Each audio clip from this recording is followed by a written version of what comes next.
इनकी कृपा के आदर में समर्पित कर दो। जो आप पर कृपा हुई है ये अलौकिक है, अहेतुकी है और निश्चित ये परम कल्याण के लिए ही हम पर कृपा हुई है।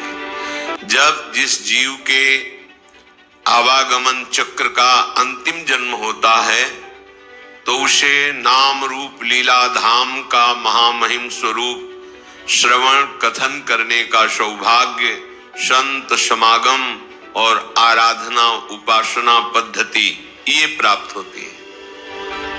महापुरुषों के वचनों के अनुसार जो हमें प्राप्त है ये हमारे अंतिम जन्म की सूचना है। यदि हम कृपा का आदर करते हुए जो उपासना पद्धति मिली है उसमें अपने जीवन को अर्पित कर दे तो प्रियालाल की अहेतुकी कृपा से यह हमारा आखिरी जन्म होगा। दुख क्लेश अशांति सदा सदा के लिए मिट जाएंगे।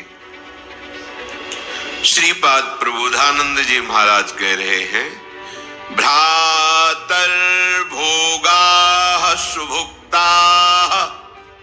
काहि न भवता नापि संसार मध्ये विद्या दानाध्वराद्यैः कति कति जगति ख्याति पूजाद्य लब्धाः अद्याहारे यादृच्छिक उर्गुणवानप्यहो संवृतात्मा श्रीमद् वृंदावनेस्मिन् सतत मठ सखे सर्वतो मुक्त संगः। हे भाई, यदि तुम्हारा मन ऐसा प्रलोभन दे रहा हो आपको कि ये भोग तो भोगा नहीं, अगर भोग लूं तो हमारा मन शांत हो जाएगा, ऐसी बात मत मानना। ये आपको फंसा रहा है, क्योंकि भ्रातर भोगा सुभक्ता का इह न भविता नापि संसार मध्ये। कोई ऐसा भोग नहीं है जो तुमने संसार में भोग न लिया हो, क्योंकि तुम्हारे बहुत जन्म हो गए हैं। इस माया के प्रभाव से पूर्व स्मृति नष्ट हो जाने के कारण तुमको ऐसा लगता है कि अगर ये मैं भोग लूं तो मेरा मन शांत हो जाए, तो ये तुम्हारे साथ धोखेबाजी खेल रहा है।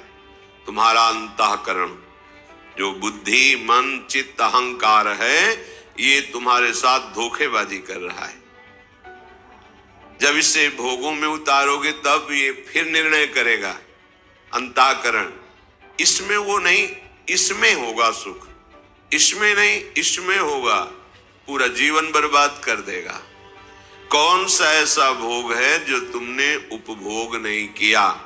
सुभुक्ता खूब अच्छी तरह से भोगा है, पर इस माया ने ऐसे विस्मरण को प्रकट कर दिया है कि तुम्हें होश ही नहीं है। तुम्हें लगता है मैं पहली बार संसार में आया हूं तो पहली बार तो मुझे भोग लेना चाहिए। एक धनी घर के उपासक वैराग्य भावना से चलने की चेष्टा कर रहे थे तो परिक्रमा में मिलते थे।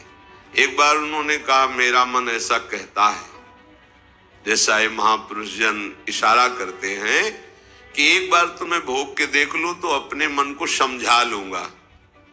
नहीं, ये ऐसी फिसलन है, इसमें जो फिसला तो गुरु कृपा हरि कृपा ही आपको पुनः चढ़ा सकती है, नहीं तो ये फिसलता ही चला जाएगा, पकड़ में नहीं आएगा। फिर आप ये उत्साह भी खो देंगे कि मुझे परमार्थ में चलना है। देख लेना, ये उत्साह भी खो देंगे। जैसे जैसे आप धर्मयुक्त विषयों का सेवन और अधार्मिक क्रियाओं का त्याग, वैसे वैसे आप में एक ऊर्जा शक्ति, एक अध्यात्म बल, निर्णय करने की शक्ति, दुखों को सहने की शक्ति, कोई तुम्हें परास्त नहीं कर सकता, ऐसा एक ओज तेज बल ये प्रकट हो जाएगा। ये जो आप निराश हताश उदास इसी मन की सलाह के कारण हुए हैं। इसलिए हे उपासक, हे भाई, तुमने सब भोग भोग लिए हैं, मन की इस चाल में मत फंसना। ये तुम्हारा